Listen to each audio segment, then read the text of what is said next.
It's October 23rd at London's Roundhouse Concert Hall. It's a packed 3,000 plus capacity venue, but the people aren't here to see a top British act. They're here to see a Finnish rapper.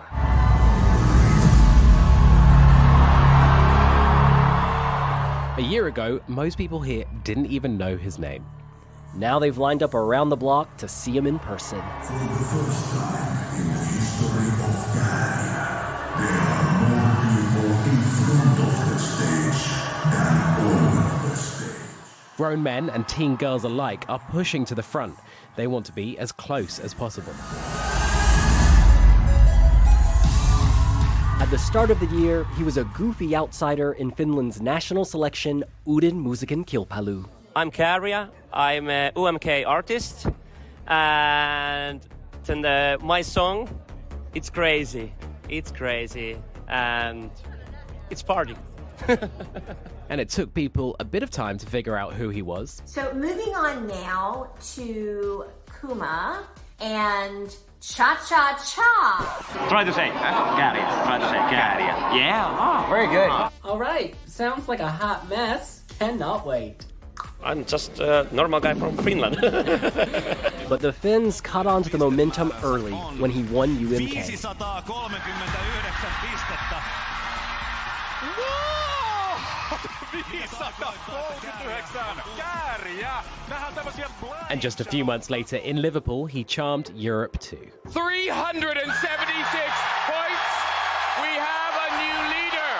This is a story of what really happened at Eurovision. Hey, you guys, it's William calling from Wee Wee Vlogs. It's Freddie here too. And as you know, Finland's national selection for Eurovision 2024 is in its final weeks of preparations, and in just a few days, we'll finally know who's on the shortlist to represent the country in Malmö in May. But it's going to be hard to top last year's effort. The man in the green bolero who stormed the stage with his palette box and pink cha-cha-cha dancers. Yep, Jere Pyhänen, aka Käärijä, took Finland from dark horses to European favorites, winning the public vote in a landslide. It was so close, but the David versus Goliath moment for Finland was not to be, as their arch-rival Sweden swept to victory with a landslide from industry professionals. We have a winner! Sweden! You have won the Eurovision Song Contest 2023. Congratulations to Noreen! Now, on paper, the Nordic novelty act didn't really sound like it could compete with the likes of Eurovision giant Loreen. Yeah, someone who'd already won the competition before and was hugely popular within the Eurovision fan base and had already made a dent outside of it too.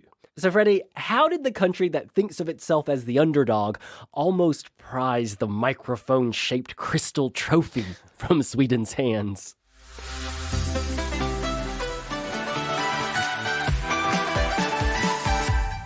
I had never heard of this guy before, and he walks in a yellow jacket, and he's basically like, he only has like a jacket, he doesn't have a shirt or anything underneath, and it's like kind of a chilly September day, and it's like 9 a.m. and a corporate broadcaster office in Helsinki, and he just comes in, and we're like, oh, this guy is interesting. This is Finland's assistant head of delegation, Matti Myllyaho, describing the moment he came across Käärijä, but we'll get to him shortly. Käärijä had walked in to present his song Cha-Cha-Cha. Now, originally it was called Mr. Cha-Cha. Here's Kiro, who co-wrote the song with him. The very beginning, the first element on the song was the synth riff, the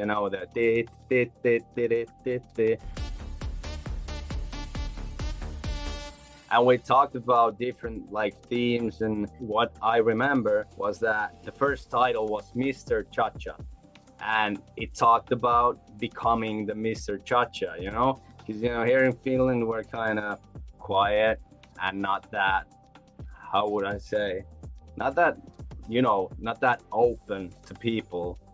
The first version of the song was about a man named Mr. Cha-Cha who brought the party with him. But while watching the World Hockey Championships with his producer, Käärijä decided it was the perfect candidate song for UMK. So they rewrote those lyrics in half an hour in a bar after the match. Kiro told us the song represented the Finnish mentality in a way that had not been seen on the Eurovision stage. The song was about like that, like the quiet, shy, traditional Finnish guy becoming the Mr. Cha-Cha, you know, who has the courage to dance and party and, you know, just like feel emotions, etc. You know, the theme is the same still, right? But somewhere it changed to doing things like cha-cha-cha, you know? Instrumentally, I remember the synth riff, that was the first one, and then we had the, just it was like dee dee dee dee dee dee dee dee, and then we had the cha cha cha cha cha cha, you know, like the same rhythm. It had like few different versions, and the weird structure where it kind of combines like two songs, right? I remember when Alu and Jere got the idea of doing that like 50-50, you know? And I was like, I'm pretty scared that won't work because, you know, that's not traditional, right? Right. But I'm super happy that they talked me into it because, you know, it creates the story like instrumental wise, you know? Yeah. Because we have the lyrics which talk about a man going to a different dimension with himself. It's like the same with the instrumental now, Right. which is like kind of never seen before, at least in Eurovision. Now with that iconic cha, cha, cha, cha, cha, cha, cha, this is where Matti comes in. We are here with Matti in the studio. Matti, hello. Hello. Thanks for having me. Well, we want to start with a pretty hard question. Is Erika Vickman back at UMK? Thankfully, this is a podcast, so viewers won't see my facial expressions. Thankfully, we're focusing a lot on last year before we start hounding you for UMK 2024 questions. But could you just explain to our listeners who you are, your role at UMK, and maybe how you actually got into it itself? So I am a show producer at YLE, the Finnish broadcaster, including UMK and Eurovision. And also in Eurovision, I'm the assistant head of delegation for Finland every year. And kind of surprisingly, I also danced in Finland's number this year in Cha-Cha-Cha in Liverpool. I've been like a pop culture entertainment nerd since I was a teenager.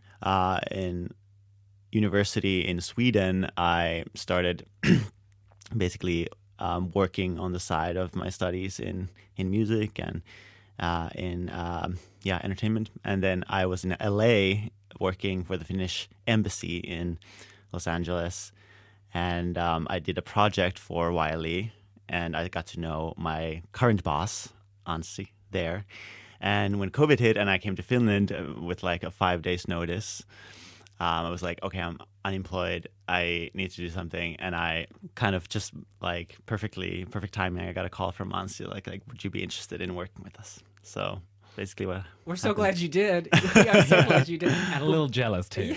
Before we rewind, though, let's just quickly touch on the dance auditions, because you've been auditioning dancers for UMK.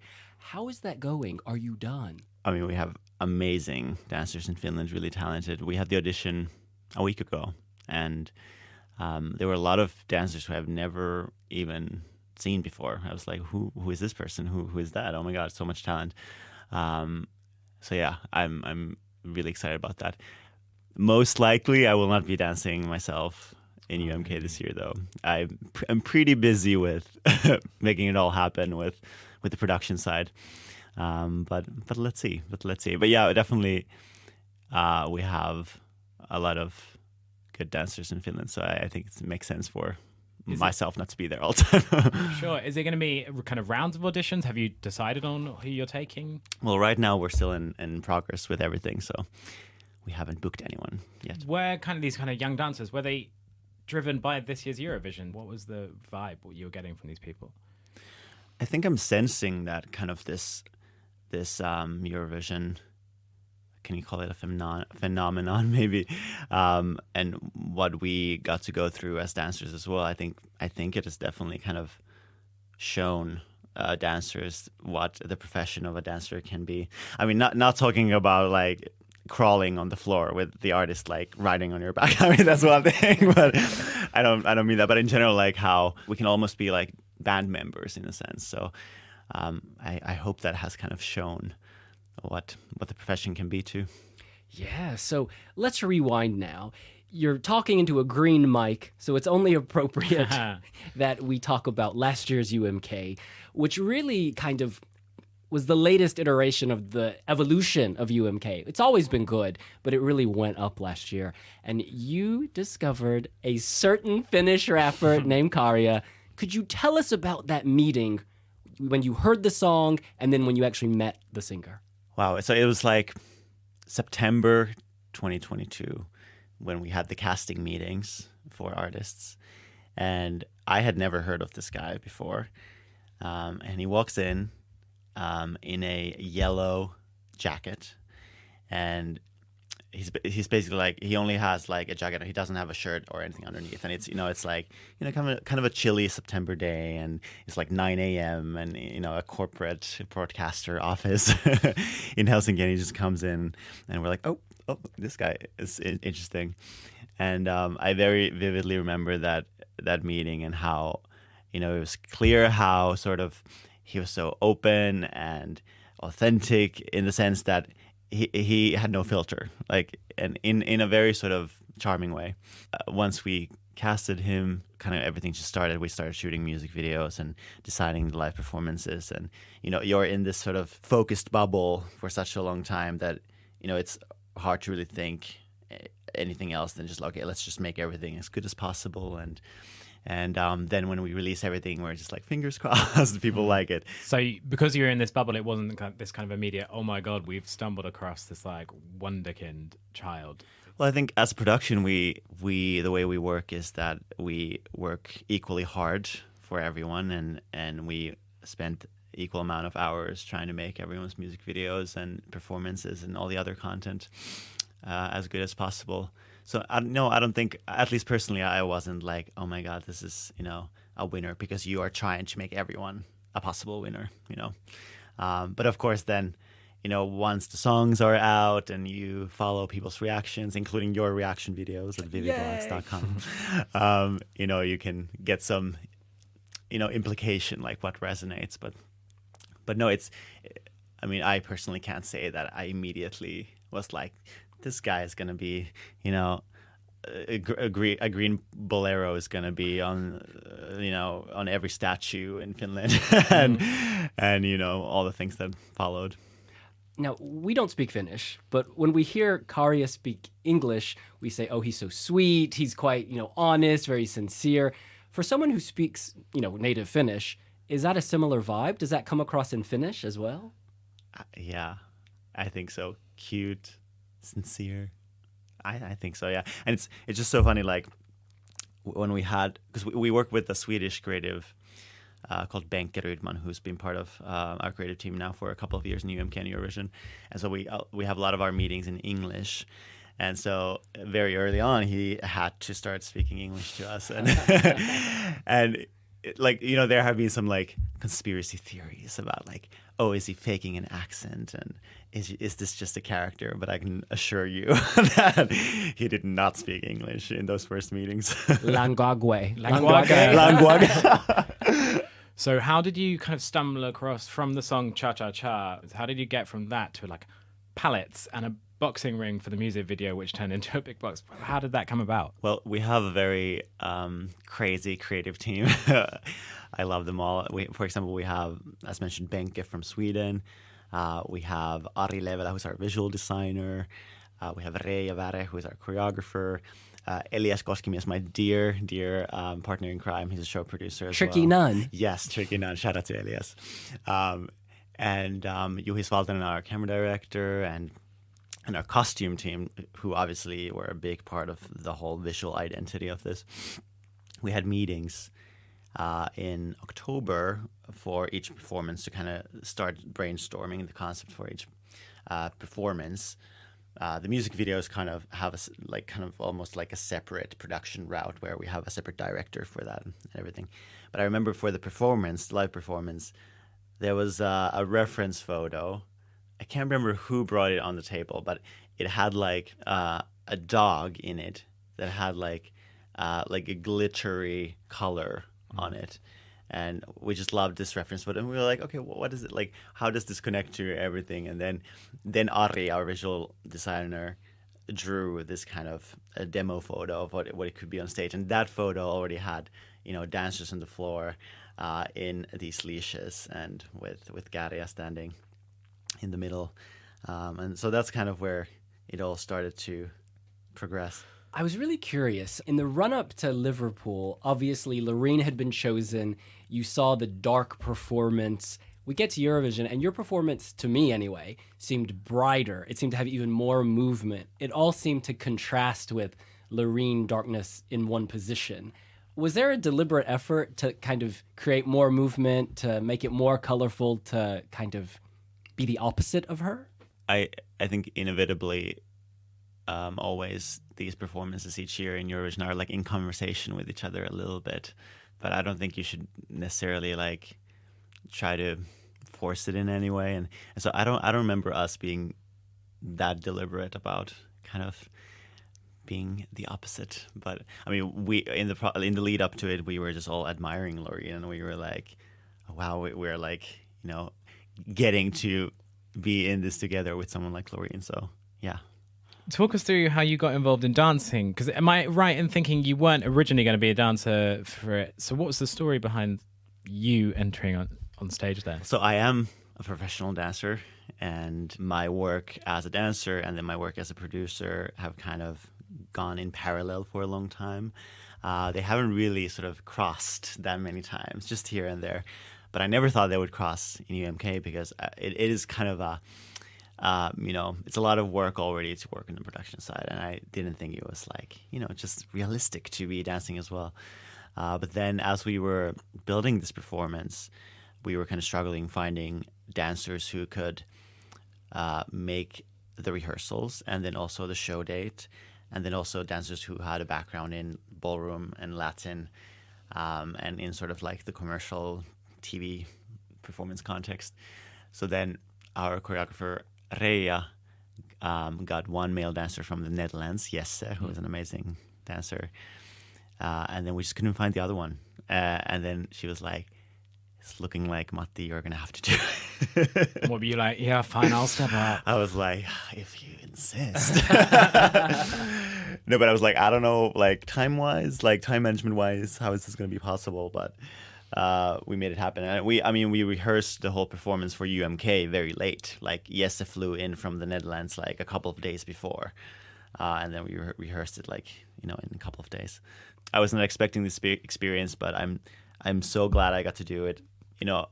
Often actually sort of the role as a dancer and as a producer, they kind of made sense in the same place at the same time, because like, for example, in Eurovision where there was a little malfunction with the set, I happened to be already there on stage, or if there was a malfunction with like the in-ear and I was able to, so it actually made a lot of sense. There was a lot of synergy there. Oh my gosh, it'll be a new trend. Heads of delegations will be rolling up on stage trying to dance. But in Liverpool, you very much looked in your element. We saw you on the stage, yes, but also, you were at the Nordic party. You were at the wee Lush Lounge Liverpool. You were around and about. Were you in your element? Did you feel comfortable going between the two roles and also being a fan in Liverpool? Oh, I'm like, I can say this. I'm a Eurovision fan for sure. Like, been for a long time, and just to get to be in that, moment. I mean, you guys would know, how magical it is every time in Eurovision. So just to be there and feel the sort of energy and the environment, I look forward to it so much. It's like the Christmas, basically, every May. I will say, doing both of these roles at the same time, I was just so like focused, and it was like a minute by minute schedule. And now looking back, I remember a lot of it, and I have a beautiful memory of the 2 weeks in Liverpool. But there are a lot of like, kind of like blackout moments. I was like, I have no idea what happened that day, because I was just like, next thing, to-do list, Do you enjoy that pressure, say, in comparison when you had Käärijä, you guys were obviously like topped to do very well, but then or someone from like the year before when you had like Blind Channel or so, do you prefer that kind of moment where you feel like, they're popular with people, but they're not necessarily top 5. You can relax a little bit. What do you prefer? What's your favorite Eurovision style? I don't know. Were we favorites this year in the lead up to it? Yeah. I don't know. I mean, it's always hard to know. Like, if I've learned something in the past couple of years, it's like you never know what's going to happen. And that's sort of what I was trying to tell everyone, the performers as well, and Käärijä especially. Like, it's a very unexpected game in the end. And so I didn't feel like we had like this huge pressure. I think sometimes fans and journalists sort of view the production team as the therapist, the guard dogs, the security guard. Get away from my artist. We got to protect our singer. Because everyone wanted a piece of Käärijä, like everyone. Was the pressure a big issue? I mean, did it get to him, and how did you sort of protect him from all that? I mean, I think it's always really important, like no matter who the artist is, that like their schedule includes some sleep and recovery time. And especially when we're talking about artists who ultimately have to perform and focus on like their art. With Käärijä, he had already a tour leading up to Eurovision. He was, as we were rehearsing during the spring, he would always either come from a gig or be on the way to a gig. So definitely, he was, I mean, it's no secret that he was quite tired when we got into Liverpool. But I don't think the favorite pressure got to him at all. Honestly, there was such a warm, joyful environment all the time. Freddie, maybe you can I don't know if it's a secret that you were our delegation host, but but maybe you can maybe you saw that we were not under pressure at all like that. No, you were a very, very happy team. I think the when we think of the pressure, it's just that you knew that everybody wanted a piece of him. And maybe not pressure because he was a favorite, but maybe more pressure because there was so much interest around Käärijä and Finland this year that must have been kind of difficult for him. Finland in general, if we're mentioned in the news, in the US, we're like, oh my God, someone knows that we exist. And I think it was kind of the similar thing in Eurovision this year where we were like, oh, people really like us. That's really nice. That's really cool. And so we were just kind of in this little, joyful bubble of we're doing a good job. And you were definitely on the EBU's radar. And in fact, when the running order came out for the grand final, there were all these rumors and conspiracy theories that, the EBU wants Finland to win because they've put Loreen earlier in the running order. What do you make of all this chatter? Do you think the EBU was pushing for a Finnish win? I mean, this is gonna sound so boring to you guys, but it's just like we do it in UMK. We, as a production team, we truly work equally for everyone to then kind of just let the audience decide who wins. So I'm very convinced that that's what's happening at Eurovision too. Great, we put to bed the rumors. Yeah, they're asleep now. In the aftermath of Loreen's win, one thing that surprised me, there was so much controversy because I was like, this is a great top three. All of these acts, you can understand why they got votes, some from jury, some from televote. It just made sense. And it was close. It wasn't like it was a landslide win for Sweden. Finland could have won. What was your reaction after the result? Were you able to kind of view it even-headedly, calmly, or were the passions very high initially? What happened? Well, it's so funny because, I mentioned, I had been kind of being this party pooper or Debbie Downer in our delegation. I was like, everyone, we don't know what's going to happen. We could be, you never know. And then, we're in the room, in the green room, as they're kind of counting the jury points and everything. And I'm trying to, I'm sitting next to Käärijä and I'm trying to explain, how the point system works, right? Because, he's not that familiar with Eurovision. So I was like, okay, after this and after this. And, I was just kind of trying to communicate that, everything can still happen. And if you get 0 points from this country, it doesn't mean anything. And you might get, so I was trying to explain that. But then as the popular vote, the televote came in, and the sort of insane amount of points that came in, I think we were just over the moon about that moment. I think you can see that in the footage when how we celebrate together. And then when the actual final points came in and they announced Sweden as the winner, I think everyone individually kind of had their own emotions. Personally, of course, I was like, it was so close. And, I would have loved to work on Eurovision in Finland and so on and so on. But at the same time, it was also like, what just happened? Like, we won the televote, we came in second in Eurovision, like all of these things that, I had no idea that were, in the cards for us going into Liverpool. So I was just, it was obviously like a weird mixture of feelings. And the debate around televote versus juries, have you got any particular opinion on it? Do you think it should change? Do you think there's room for discussions on it? I mean, I'm glad that there's discussion in general.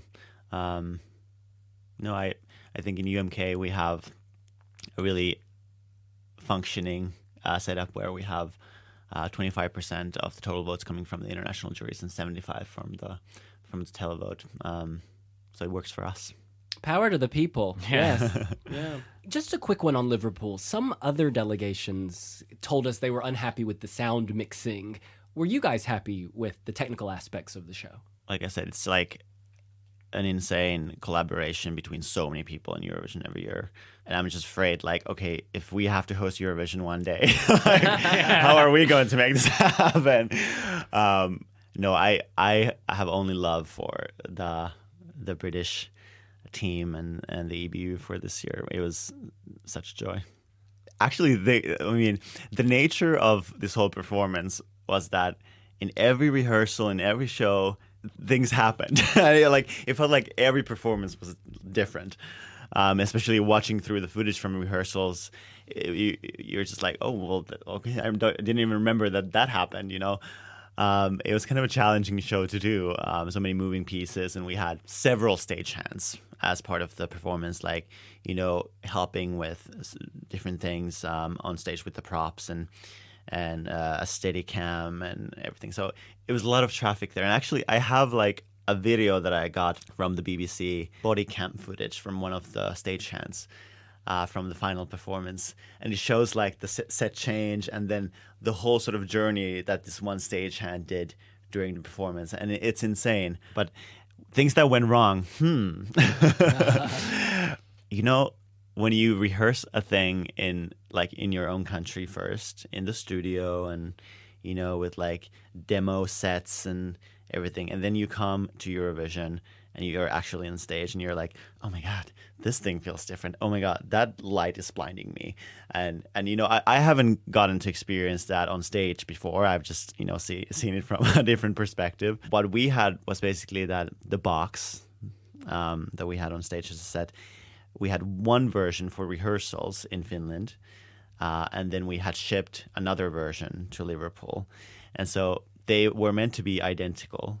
But then once we got to Liverpool, I was like, oh, actually, this is a little bit different. And this door opens in a different angle. And so it took some hours to like just be in the set department in Liverpool and just kind of figure the set out.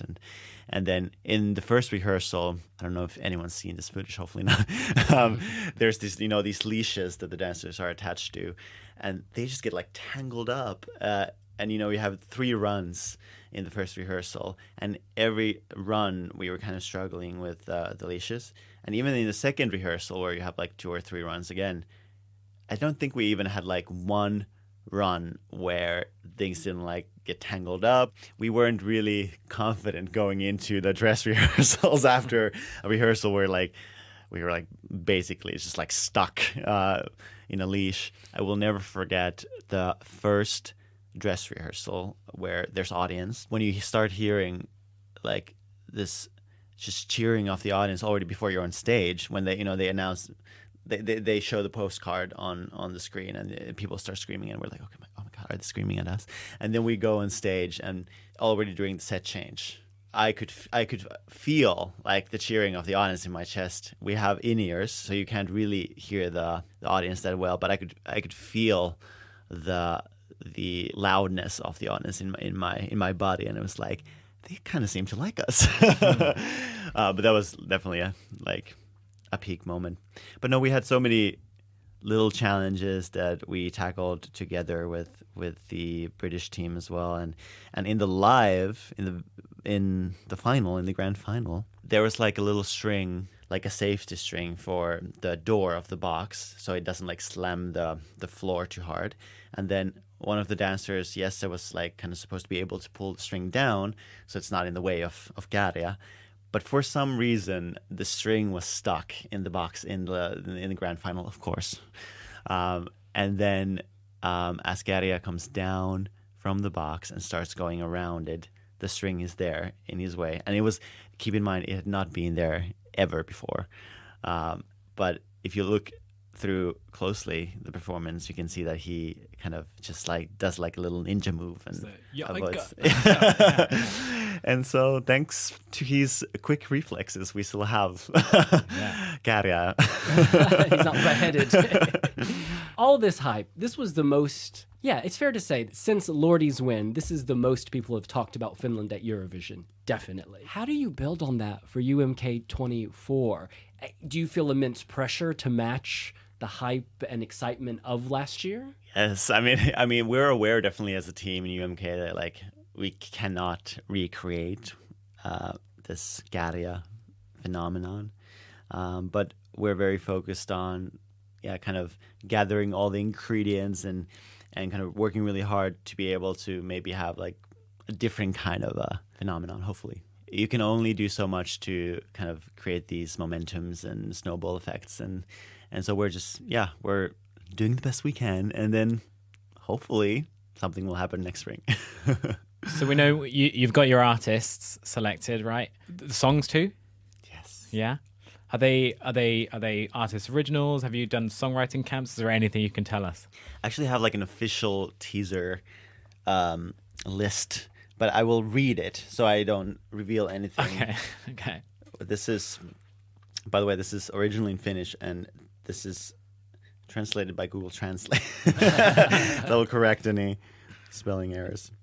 Okay, this is the lineup in UMK. Are you ready? Oh my God. Let's do this.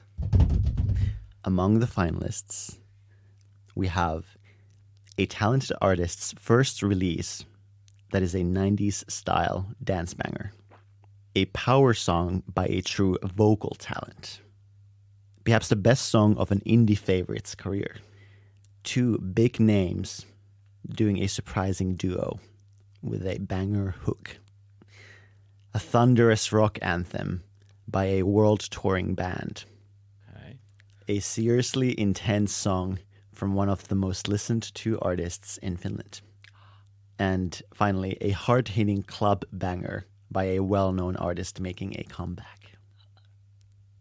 Erica Vickman, girl. Yes, is that you? No, that'll be Erica Vickman and Sarah Alto for the duo. Stay tuned. Is it safe to say that the quality this year is better than last year because hype encouraged more people to send in their best work? You know, I can definitely sense the increased interest in UMK among artists, songwriters, producers, labels. That's what I can say. But we have some questions from people on Instagram who are very excited to know that you're once again at the helm. This is Zemon Sta 80. What lessons were learned in UMK 23 that will lead to changes in UMK 24? That's a good question. That is a question we've asked in our production meetings recently. No, I mean, I think we have a whole different sort of journey ahead of us because we are taking UMK to a huge arena, which, by the way, would have been most likely the venue to host Eurovision, and if we had one. So we're like... Wipes a tear. No. We're just like excited to... make almost like a wannabe Eurovision happen, We're kind of facing with, the unknown because we haven't done this before. You told us on the way up here, actually, that there were a few nerves about moving to this bigger venue and seeing if tickets would sell out. How did that go? Well, I think the tickets sold out in like 20 minutes or something. We had this little like situation room with our team when the tickets went on sale, and we were like celebrating like whoop whoop, like cheers and champagne and everything, and then kind of we were like, oh, like it would be nice to buy tickets for my mom and like for my friend, and then everyone in the same room, we were like, oh wait, there are no tickets anymore. We're like, oh no, I didn't get my mom a ticket, but also it's sold out. So it was kind of a positive problem in that moment. One final fan question. Is it going to be crazy? Is it going to be party? What I can promise is like a very high energy party. UMK, I hope, is like kind of a safe space for everyone to immerse in the Eurovision verse, and kind of whether it's a long-time Eurovision fan or a new Eurovision curious person, but also just like in the middle of like the darkest winter, just like let your hair down and have fun. Yeah. So high energy, I can promise.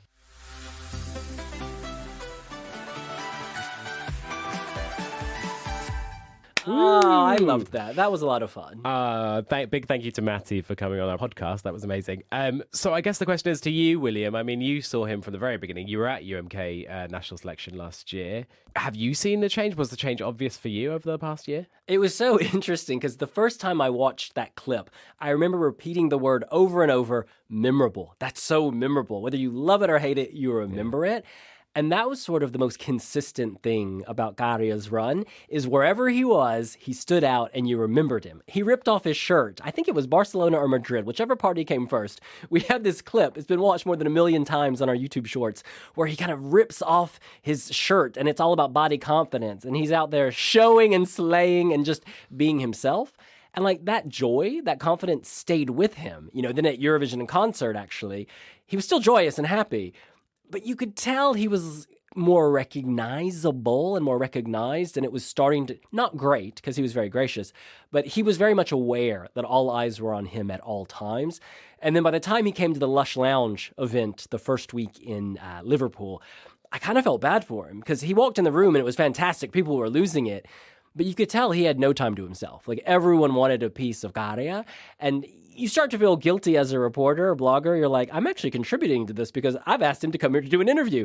But like, you know, he wanted to kind of share his love with the people. And that was just so beautiful. So to cut a long story short, I really did see the change. Someone anonymous and joyous to someone very much known. Like, he was one of the biggest celebrities, you could say, in Liverpool. It's a small bubble, but he was up there with Loreen. Those are the two big stars. He had a lot to deal with, and I think he handled it well, because in public, he was always lovely. You know, I'm sure there were times at night when he's wanted to have a smoke, be alone, get a massage somewhere, you know. And that's tough. That's tough going in the Eurovision bubble. But well done to him for handling it so well. But anyways, Freddie, what about you? You were actually the delegation host, so you sort of spent time with him in a different capacity. Yeah, I did. I mean, I think what was really noticeable, and this is the first time I'd actually been at Eurovision, so I don't know, maybe this is the same for all of them, but I think it was very different for Finland specifically this year, was that he was being pulled from every different angle. The interviews were stacked up. And I mean, I know that Eurovision acts are all popular, but he was like specifically very, very popular. And so the days were so long and so intense and so busy. And there were days where we need to sort out a massage for Käärijä. Or you were hands-on delegation host. Well, luckily for him, it wasn't me giving the massage. So yeah, I mean, you can see how it'd be really tough, but you could see that even in Finland, just following on from social media, you can see the appearances everywhere, and the crowd's just getting progressively bigger, and like he's doing kind of adverts, and he's become just, the momentum has continued from Liverpool, and he's just become such a big star. But I do want to add just one thing. I am incredibly thankful to the Finnish team for letting me be their delegation host. It was one of the greatest experiences of my life, and Käärijä was very gracious. Even before he went on stage, he came around and hugged for the final. I mean, he came around and hugged every single member of that team who was standing there, including me and the other two delegation hosts. It was just so incredibly sweet, and he's an incredibly humble man. And the party afterwards in the hotel was more than humble. Yeah, one of the standout moments on the journey was how he was allowed to close Eurovision in concert in Amsterdam. Usually that honor goes to the Dutch act, but they gave it to Käärijä. And I think that says a lot. About the Dutch act as well. Well, hey, no tea, no shade. Funny enough, I arranged a massage for you in Liverpool. We were covered in chocolate. No. I know you were licking your arms. Oh, let's move on. You're trying to lick your back. Sorry, but we should say that, you know, in terms of taking it in his stride, he did take it in his stride. And now he's able to kind of reflect on that. In fact, he spoke with our Simon Falk at Het Grote Songfestival Feast in Amsterdam recently. This is our most recent interview. It was filmed back in November. How has these last 6 months changed your life? It changed to, all things. Everywhere where I go, people know me in Finland. And I don't find a place where I can hide, And of course, I'm happy because this is my dream. My dream is do the music and performance, but sometimes it's hard. Next time on what really happened at Eurovision. It's a really difficult song to sing. You're lying down and you're singing in an airy voice. There was no chance, even though they told me just maybe kind of try to belt it out a bit more. Conceptually, when you're waking up from your really long sleep, you won't actually be Pavarotti. You're going to be like... Yep, that's what's coming up soon. If you like this podcast, feel free to subscribe. And be sure to follow us on YouTube, Instagram, Facebook, and Pinterest if you're actually there. We'll see you later. Bye. Bye.